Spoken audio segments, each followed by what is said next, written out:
Hello and welcome to Spotlight On, a production of 23 Media Ventures. I'm your host, Lawrence Purrier. Today the spotlight shines on Danish saxophonist, composer, and best-selling author Benjamin Koppel. Benjamin joined us to discuss his July 2023 release Perspective, the latest work from KCB Collective, a trio that, in addition to Koppel, includes Scott Colley on bass and Brian Blade on drums. It looks great on paper and sounds even better. Benjamin is the grandson of Danish classical composer Herman D. Koppel, while his father, Anders Koppel, is a renowned Hammond organ player and composer. As you'll hear, music, creativity, and the arts are in the Koppel family DNA. We recorded this episode at the end of September, and since then Benjamin has announced another new project due out November 25th. White Buses tells the story of the Red Cross evacuation operation at the end of World War II. It rescued over 20,000 prisoners from Nazi concentration camps. The work features a mix of first-person spoken accounts gathered by Koppel himself and brand new compositions performed by a set of international all-stars. We recorded our talk before this project was formally announced, and of course before the October 7th terrorist attacks in Israel, which add an all-too unfortunate timely nature to this release. Benjamin and I had a great time connecting, which came on our second attempt after he and I had some time zone snafus. Luckily, we were both able to laugh it off and get cooking. Enjoy.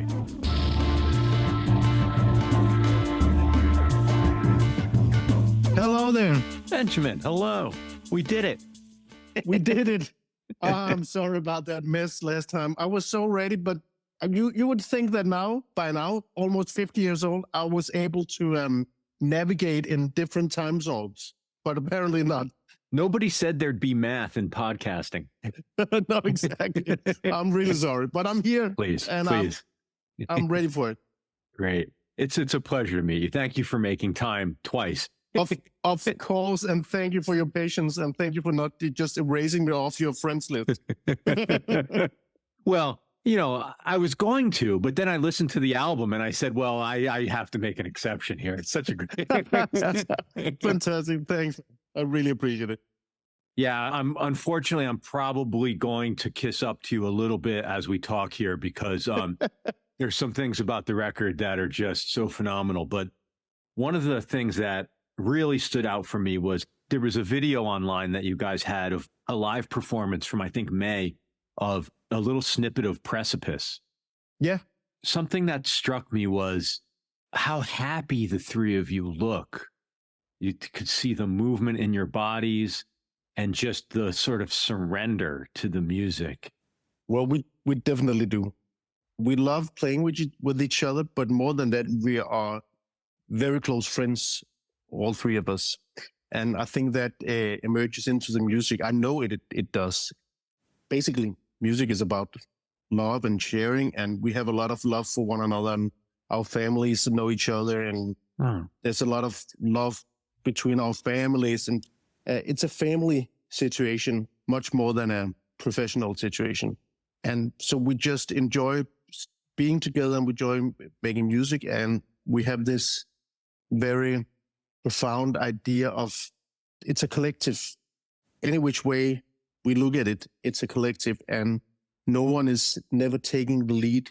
We are much about just giving space and let the music lead us, which is why sometimes it's also difficult for us to actually make decisions, because who's supposed to take charge? We're all open and flexible towards each other, and the solution often lies within the music itself. If we just let the music lead the way, then we have the solution.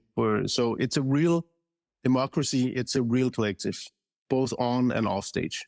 It's very interesting that that's immediately where you go, because I've spoken to many artists actually in the last year or so on both sides of the Atlantic who have been very much involved, either explicitly using the term collective in their ensemble name or describing what they do as a collective. And it seems to be, I haven't analyzed it enough to say there's a trend, except to say anecdotally, it stands out for me as something that seems to be recurring lately amongst instrumental music ensembles.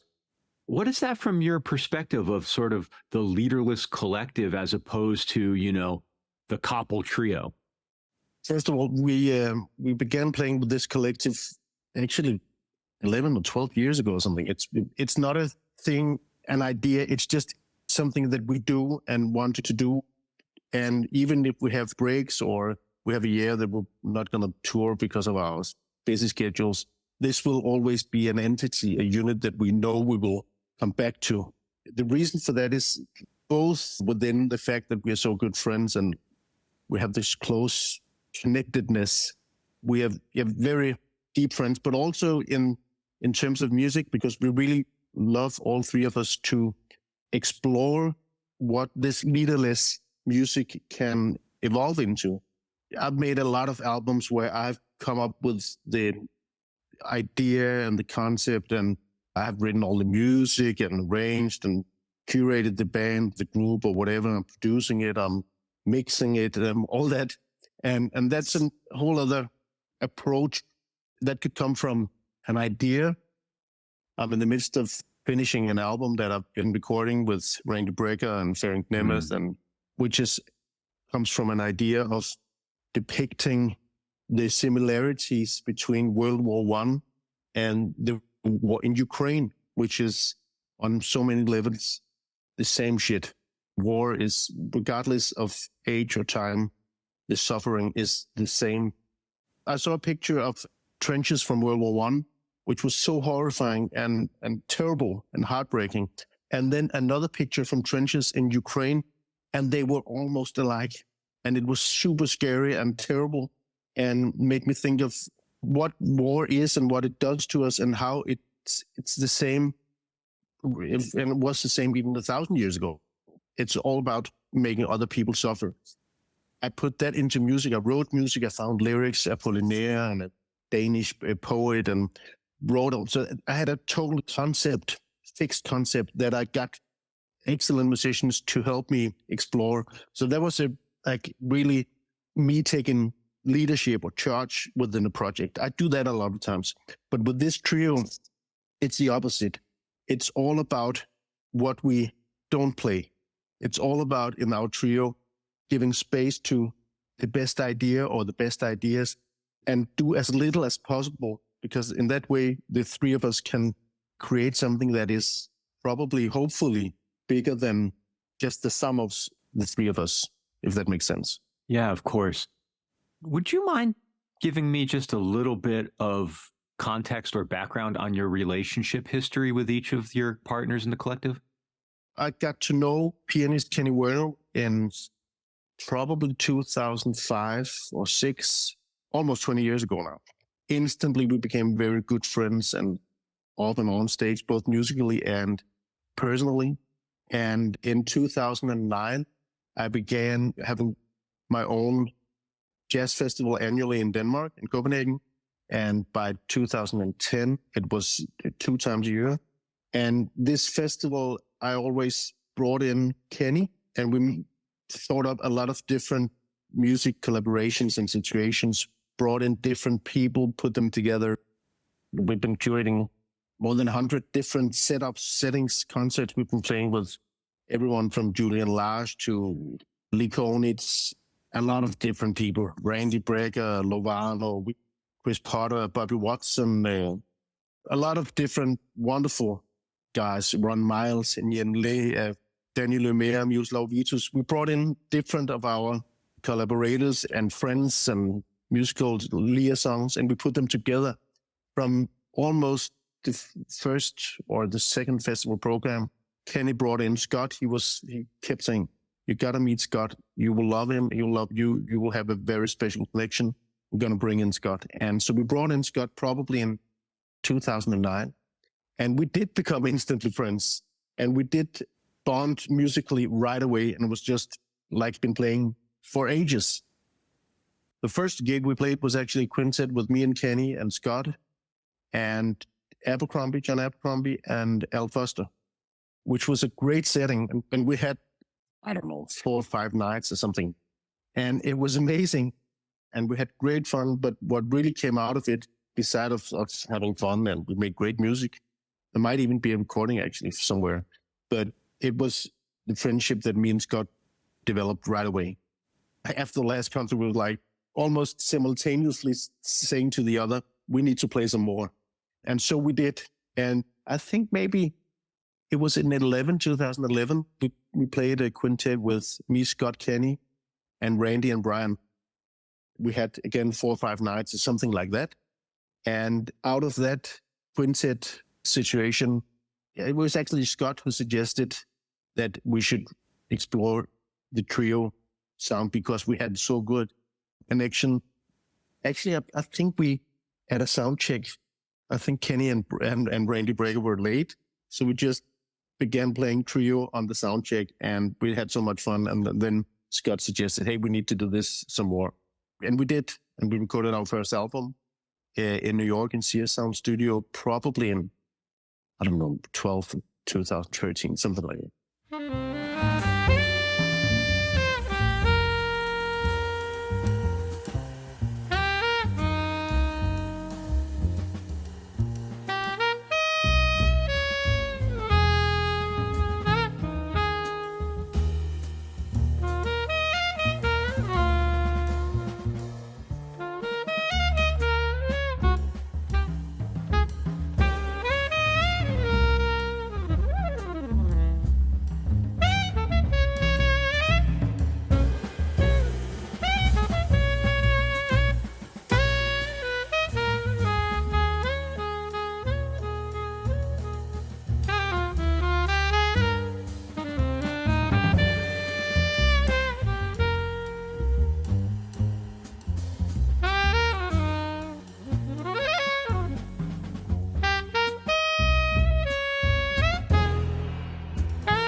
I think one of the things that you brought up that I wanted to get into was that lineage and the interest in the pianoless trio, the saxophone trio.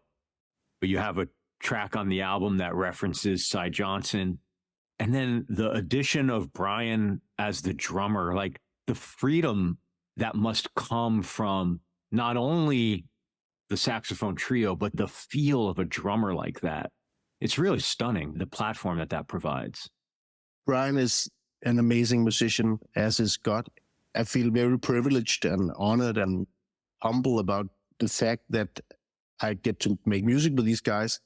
But even more so, I get them to call my very dear friends, because it is so important for the music that we have this connection outside. I mean, we stay at each other's houses once in a while.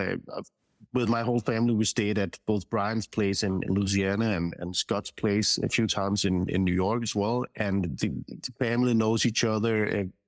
It's a deep thing that goes beyond the music. But for the pianoless trio, regarding that, it gives so much freedom, so much space. We play in the realm of jazz, definitely. The great trio recordings is, of course, Sonny Rollins, Village Vanguard, or Joe Henderson's trio. There's a lot of amazing trios in the history of jazz, which we all love. But when we play, we draw evenly as much on other musical references or musical loves.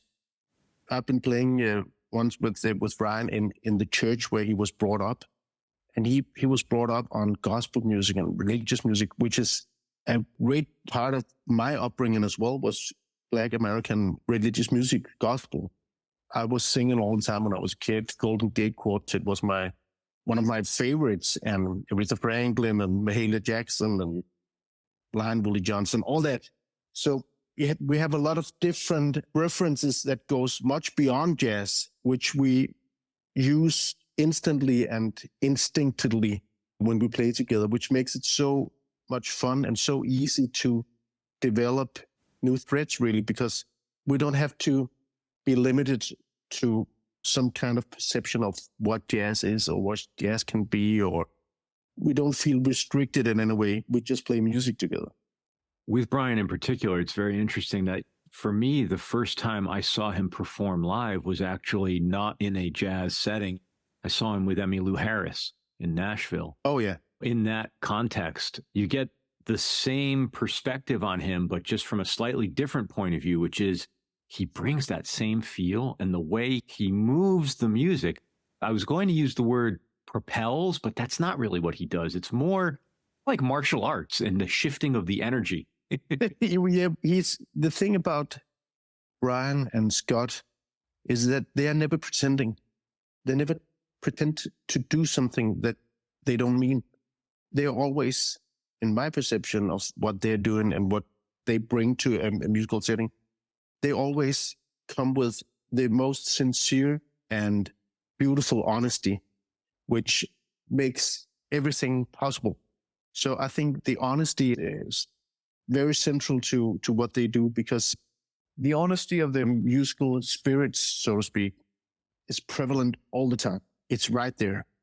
My father he has a very good friend. My father's a musician as well, and he has a friend musician from when they were teenagers. And when I was a kid, this friend Jens, very good electric bass player, he always talked about when I was a kid that if you hear a musician or a singer that really touches you, look for his soul, and if you can see his soul or her soul when he or she is playing, then it's there. And with Brian and Scott, you can see their souls when they're playing, because it's all about honesty and love for the music and for the setting. And I think a lot of it's represented or manifests in the physicality. You can tell that there's not a restraint. There's a full commitment. Yeah. There's full commitment, and also they have a lot of courage. They don't get restricted of things that might not be successful when they aim at a tone or a hit or a phrase or a comment or an idea. They always dive into it with the utmost sincerity and a really strong presence of courage. That is kind of rare, because a lot of people are afraid in all circumstances of life to show their weaknesses or getting their ass on the line, basically. And these guys, they do it with every note counts, and they aim for it. And if it doesn't go there, it has to be, you go somewhere else, because they have this courage. And I admire them deeply both. It's such a joy making music with these guys, because we have so much in common, and we have so much respect for each other and so much love that we can do anything with this trio when we pick. And at the same time, it's never about any of us. When we play, it's never about me. It's never about Brian. It's never about Scott. Never, ever. There's this lack of ego, lack of self-consciousness, which is something that I really enjoy and really feel is quite special with this trio for us. Hopefully a lot of other settings has it, and people discover it and experience it in a lot of different settings, but it's never about us. And that makes it so special and valid and lasting. And I know this will be a lasting friendship.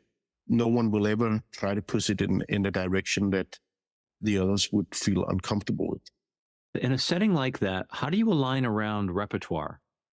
Like, how does decision-making in general happen? We all bring music to the trio. When we get together for a new tour or a new recording, we all bring music. Some of it is thoroughly composed, some of it is half-baked, and we develop it together. Some of it we even develop on the spot. When we do an album, we have a new track that we always invent in the studio. So we all bring ideas and music for the trio. For the first album, Brian, for instance, he brought in a traditional Black is the Color of My True Love's Hair, which was inspired by Nina Simone's version of that particular song, which is not jazz. It's not, but we don't have to label it. It was just a beautiful melody, and it suited the trio perfectly. We also at some point played a Jim Morrison Doors song that Brian brought to the group. I brought a Prince song at some point. So we bring in different things. I wrote a fugue inspired by Johann Sebastian Bach's fugues, which is on the first album, which is weird for that setting, but suited perfectly. So everyone brings ideas and songs. The indecision of a true democracy comes for us when we play live, because we have to make a set list before we go on stage. And it was all like, anyone has ideas? And it was like, I'll defer to you guys. And then at the end, somebody picks a song. How about starting with this? And yesterday we did this, so let's do this tonight. Is there more recorded than you use, or is the program of music pretty much determined once you start rolling tape? We do have a few things that we didn't use. I think we discarded probably one or two songs when we did the sequence because we felt that the sequence we chose was the right one and we didn't need more music than that. It was what we wanted to say in this particular release. I guess there was a few more tracks that we didn't use. But when we get into the studio, usually we have pretty good time for it because we can make a different version, but not necessarily a better than the first one. And sometimes we do a second version, and sometimes we just go with that and with the first one and go have lunch, and then we take another song. This trio is a lot about the spur of the moment. If we had recorded the album 2 days later, it would probably have sounded different. It's very much about creating in the moment, spontaneous combustion.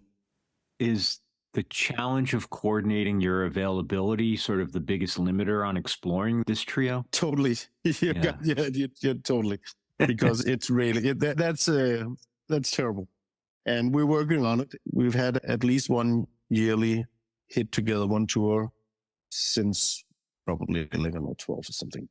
We try to aim at that, but that's a difficult thing. Also because I'm in Europe, they're in America, and they're not even in the same part of America. All three of us are really busy with a lot of things. So that's definitely the biggest restriction factor.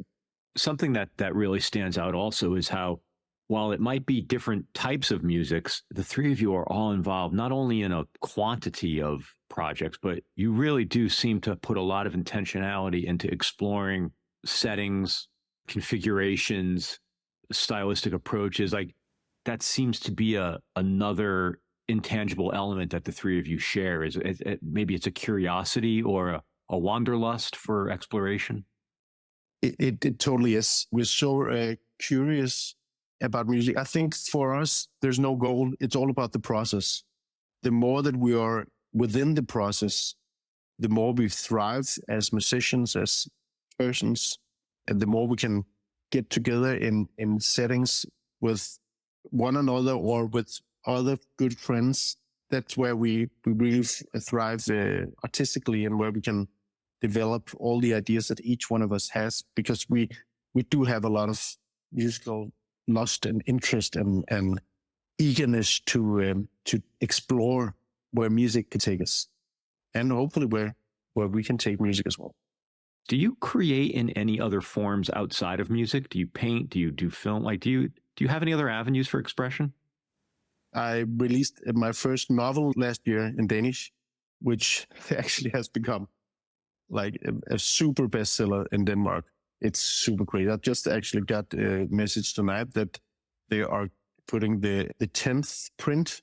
So it's the best-selling debut novel of Danish literature ever. My goodness. So yes, I have this other outlet as well. Wow.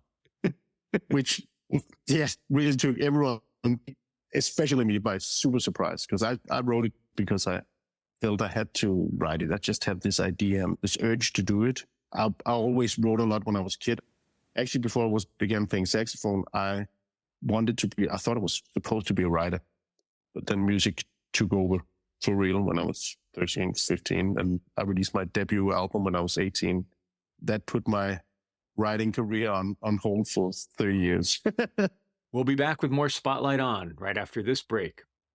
I want to let you know that we have the first of a small line of Spotlight On collectibles available at spotlightonpodcast.com/store. Just in time to treat yourself or someone you care about to a gift this upcoming holiday season. Have a look. And now, back to Spotlight On. Does narrative make its way into your music? Definitely. I think for me, there's different ways. But as, for instance, with the project I told you about earlier, which is really about war and suffering and what war does to humanity and the traumas that become intergenerational traumas, and all that kind of a story. It's a fixed narrative that tells a story which I feel is important. Hopefully someone else will feel it's important as well. For instance, with our trio, the narrative is much more abstract in the sense that there's no storyline, but there is much more a concept of providing, of giving, of offering with the fear of sounding new age, like offering our love for music to whoever wants to listen to it in the hope that it might have resonance for somebody. It's a much more abstract narrative, and I really love both ways because wherever the music takes us, that's where it makes sense. For instance, with my novel, I also released an album. I composed 9 songs that depicts another side of that story I wrote, which is a story that is based on my grandfather's kid sister's life, which was quite extraordinary. It's a fictionalized version of her life, so to speak. But I wrote 9 songs, which was released in connection with the novel. The songs that the Danish singer Cecilie Norby sung, and actually Kenny Werner and Peter Erskine was on this album as well. But there was a strict narrative about my grandfather's little sister's life, so to speak. There was a storyline. It was a life explored artistically, but a very strong narrative. So that's, again, a whole other way. It's a true life, lived life, which came into music and then came into a novel. So I do love different ways of doing it. Almost every project has its own way, its own narratives, its own way of being framed and setting a setting for the music. It almost sounds not quite analogous, but a bit adjacent to the concept of like program music. I've been preoccupied with the notion lately because I've been reading a lot about Liszt. And so, yeah, beautiful. So that's top of mind as you talk about that. It totally, but sometimes it has to be like program music, and because the music demands it, or the story demands it, and sometimes we go as completely other ways. So I never restricted myself to enjoying 1 or 2 or 3 kinds of music. My grandfather, who was a classical pianist, he told me there's only 2 kinds of music: good music and bad music. And you have to decide for yourself what has resonance in you, what tells you a story, what makes you feel good, or what makes you cry, or what makes you feel numb or disencouraged or uninterested. Find your own way. Find out what are the 2 kinds of music for you. I'm eternally grateful for that advice. And it's, as I mentioned, I listened to a lot of soul music, gospel music when I was a kid, a lot of classical music. My grandfather, he was a pen friend with Bartok, speaking of classical composers. I've always been listening to a lot of music, and actually jazz was actually one of the kind of music that came latest into my life. I didn't really listen to jazz until I was 12 or 13. When I began playing saxophones, I became super interested in saxophonists. And I found the LPs with Johnny Hodges and Benny Carter and Charlie Parker and Earl Bostic. Those were my first 4 heroes. And then it just blew from there. You like very muscular saxophonists. Yeah, it's Hodges muscular probably, but in the most beautiful, elegant. Yeah, exactly. And then after that, Rollins became my big hero, and then was Coltrane, Ornette.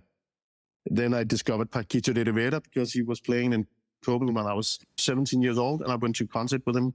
And actually, I knew his name because my father had LPs with Itaquera, the Cuban group he was in, with Arturo Sandoval and all that. I went to a concert with Paquito, and I was blown away by his expression and his joy, the way that he almost catapulted music joy out of his horns. And I approached him. My girlfriend said, "You gotta go up there, talk to him." And I don't want to talk to him. Redheaded, four-eyed Copenhagen teenage sax wannabe. And he was such a nice man, and he gave me his number and said, "If you're in New York, look me up. I would be happy to help you." And so I went to New York when I was 19 years old and stayed there for 8 months or something. And I took private lessons with Paquito, except he told me he couldn't even teach me anything, but he wanted to play duets with me. So that was the lessons, which was the best lessons ever, just playing Bach duets and all kinds of duets with Paquito. But yet, there's so much good music, and it would be such a shame to be limited to only some of the music due to a misunderstood snobbery of which etiquette or label or genre is more valuable than another. I love all kinds of music. Speaking of Emmylou Harris, I mean, Dolly Parton is one of my biggest heroes. I love country music. I love Elton John and Rod Stewart, Prince, Michael Jackson. There's so much good music out there, and I'm just thankful that I get to enjoy and discover so much of the music as a music lover. That mode of thinking about the music that's good for you and the music that you don't, the good and bad music, or the two types, it does such a great job of obliterating that arbitrary nature of genre. Because we often talk to people that say, oh yeah, I like all kinds of music, but I don't like opera. Exactly. They don't know if they like opera. They don't like the idea of the genre, but they might like one opera a lot, and that's enough. Yeah, exactly. It's the same with food. I don't like vegetables. You can't say that. You know what I mean? Every vegetable. Yeah, exactly. You just open your heart and your mind, and yeah. Otherwise, you steal something from yourself, a great potential of growing as a person, because that's what good art does to us. We grow every time we experience art that talks and speaks to us. And the more the merrier, so to speak. So for that reason, I've always been super curious about all kinds of music, Arabian music, classical, modern music, ancient music, whatever. And I've been fortunate enough to play with a lot of different musicians. The state ensemble from Java, I made albums with Jewish klezmer musicians, with Arab musicians, with Cuban musicians, with African musicians. A lot of different vibes, tonalities, musical languages that have invited me in. And I just had to hang on the best I could, which is a great privilege, because I've been fortunate enough to learn so many different people, so many different approaches, and actually also getting to know it from the inside. It's also fun when you can embark on that exploration and you start to find the similarities, right? It's like, you find this melodic similarity, or this rhythm that repeats itself. It's in African music, and then all of a sudden you find it in indigenous Australia, or it's just that's something that's so exciting and fun. That's super interesting. As human beings, sometimes we forget, both as individuals and as a society, that there is so much more that unites us than divides us. And that goes for music as well. If we dare to open our heart and our mind to music that we don't understand when first listening to or experiencing it, we will most certainly be rewarded. So again, if somebody claims they don't like opera, then go see another opera or a third opera and open your heart and your mind for it, and you will be richly rewarded. Yeah.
You've alluded to something that's hard not to bring up when speaking with you, which is your family context and the various, not just musicians, but artists in your sort of family tree.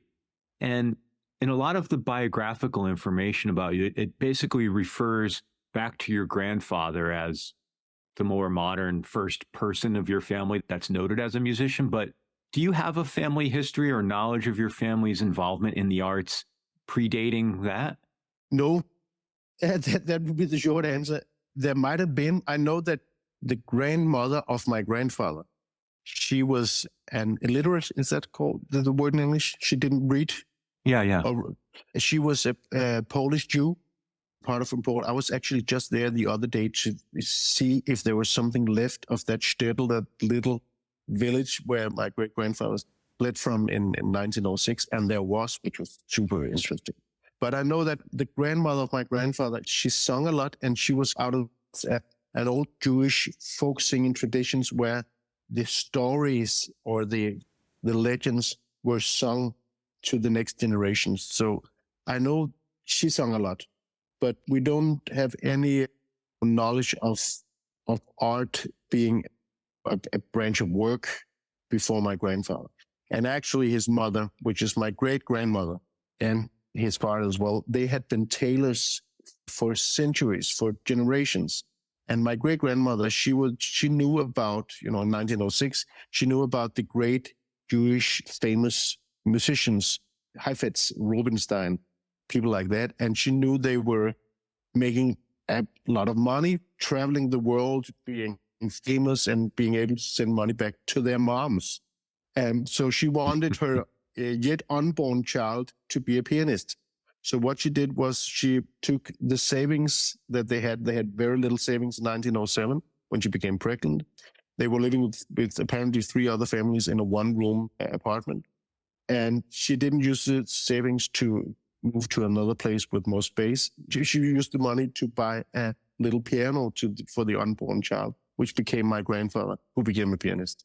That's incredible. That's a family legend anyway. And it's probably true or it's exaggerated, but it's a good story. It's a great story. Yeah, let's not debunk it. No. And my grandfather's memoirs is called From a Home with Piano. And he tells that story in his memoirs. So it's probably true. How does coming from a multi-generation line of musicians, how does that manifest things like drive or ambition or even competition for you? Is any of that in your makeup or in your psyche? I don't know.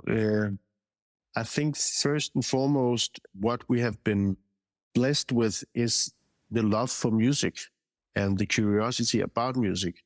My grandfather told me when I was a kid, he said, music is, when I began playing drums when I was 5, 6 years old. And I took piano lessons with my grandfather when I was 9, sorry.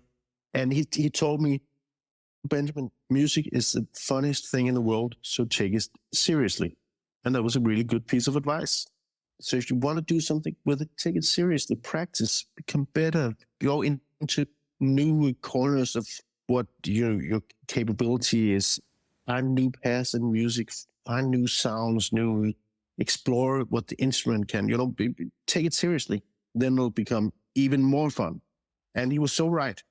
So I never felt anything beside support in choosing a line of work which is financially insecure, but never any pressure of becoming a musician. I have an older sister who's not a musician, but she's an illustrator and makes animated movies, art movies by hand. She's really fantastic, Sarah. But she's not a musician, and there was never like a pressure that everyone was supposed to be a musician at all. But from very early on, we got to know what music was able to give, and we got to know the joys and wonders of music. And those keys to those doors we were handed from very early on. I was on tour with my father, and also actually my mother was an actor, touring actress. But I was touring with my father with his band when I was 2 years old. I slept on the stage in the carpets that his Hammond organ was wrapped in during transport. So I slept on the stage while he was playing. I never saw my parents work. I always saw them having fun. They were playing. And there's this dual sense of the verb to play. You can play music, but you can always also play, game. It's fun. And that's what I saw my parents do. They were playing all the time. They never worked. For that reason, from very early on, we all became super interested in music and being part of that playfulness and that space of love and joy, which music really can be. And for the same reason, probably, I have two older sisters. None of us have formal educations, but we did something else. I'm sort of curious about some of the other side of that, which is being involved with the business part of your life and having, I guess to call it a record label would be a little bit too small at this point, but to have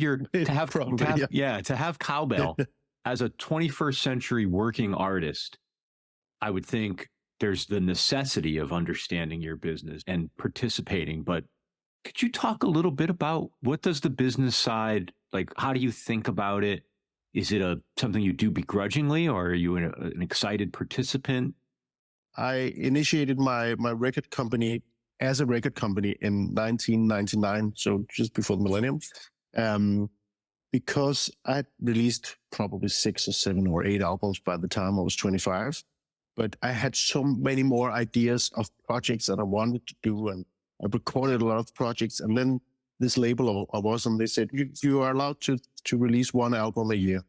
And I was like, but dude, I have 10 ideas every year. So if I have all these ideas, I'll be constipated. And there was no, they thought the business line would be 1 album a year, that's it. And I feel like this is not right for me, because I thrive with productivity. I get all these ideas musically, or also with other kinds of projects, but mainly musical.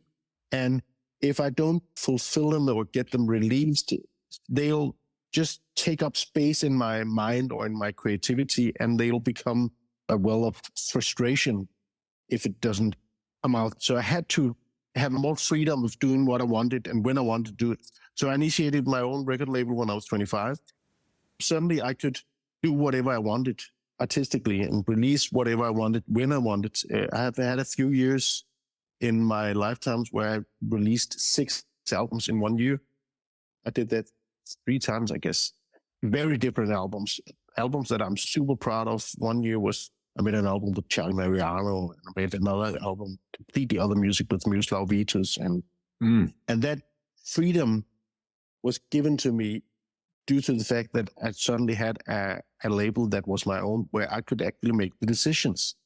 And to be able to continue having that freedom of make my projects, my ideas come true, I had to have an understanding of the finances, or the business, as you call it, because otherwise the well would run dry pretty fast.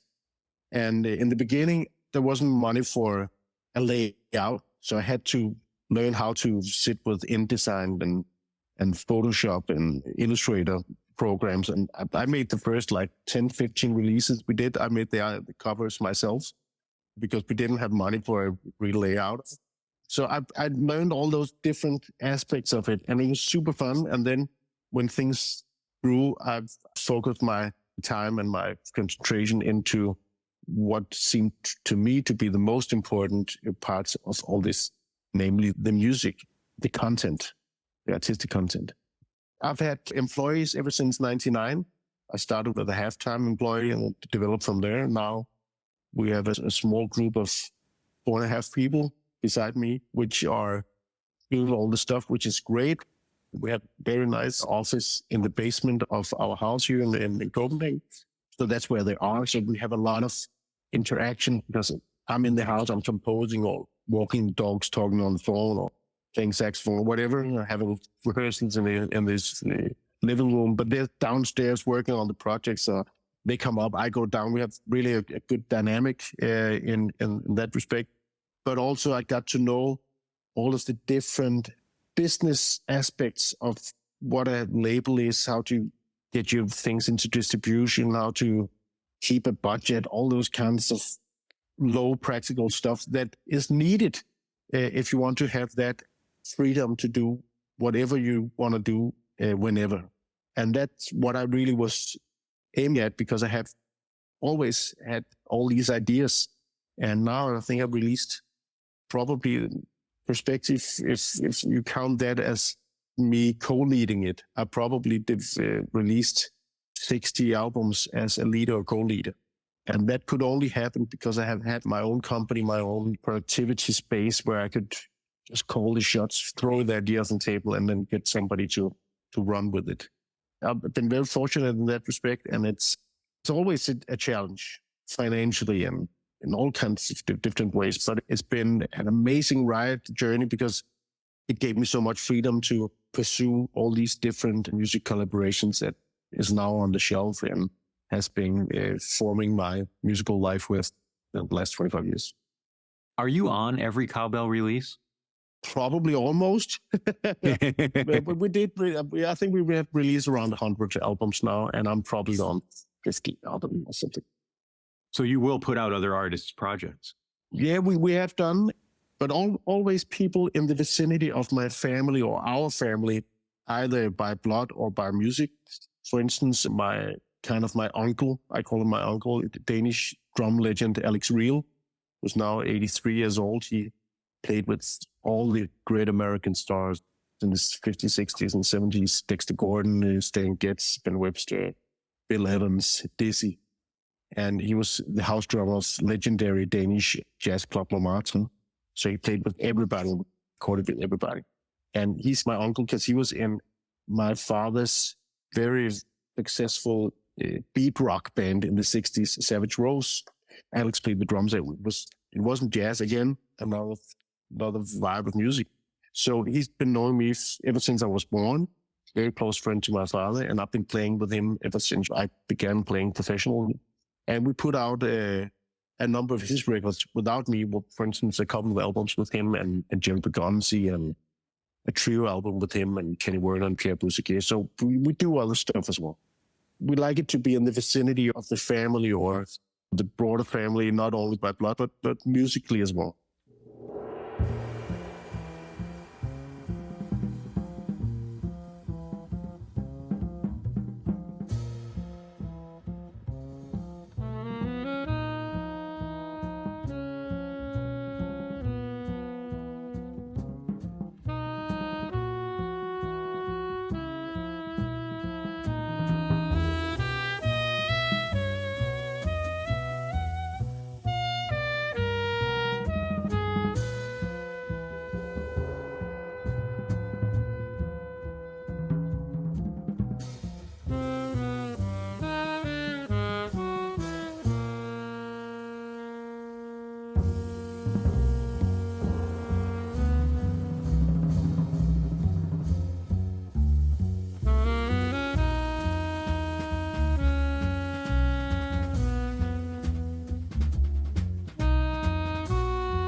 It's really fascinating, Benjamin, the space that you occupy, not only creatively, but in the context of the music lineage. You talked earlier about the Joe Henderson trio, but you also played with Al Foster. And so there's all these connections in your musical universe, in your musical family, as you refer to it.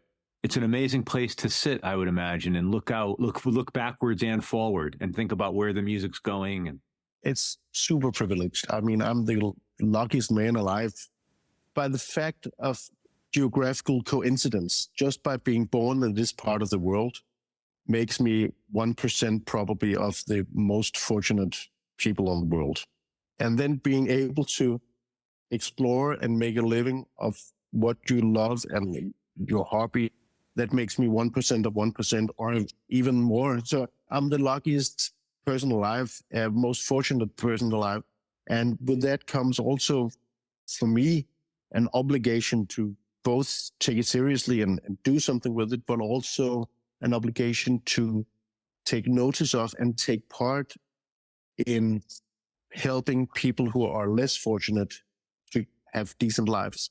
I've been taking quite a lot of part in the whole political debate around refugees in Denmark, because I believe we are such a fortunate and rich, spoiled country that, for me, from my point of view, we need to do as much as we can and even more, for instance, to help refugees.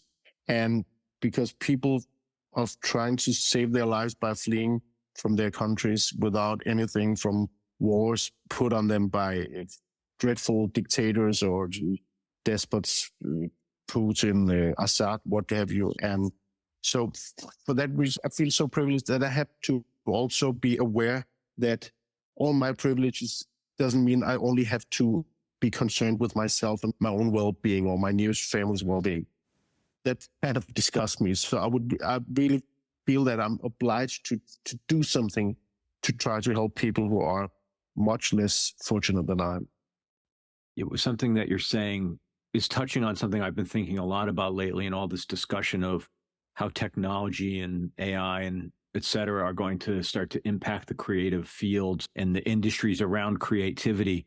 And I'm slowly developing a thesis that the role of the artist is actually going to become only more important as all these things happen, because there will be more of a need for authenticity and human connection, but also that empathetic point of view that you're talking about, that even if a machine can create aesthetically pleasing things, it would seem to be, unless the algorithm gets very good, that it will miss that spark of empathy, that extra piece that the artist does to contribute to our culture and our society.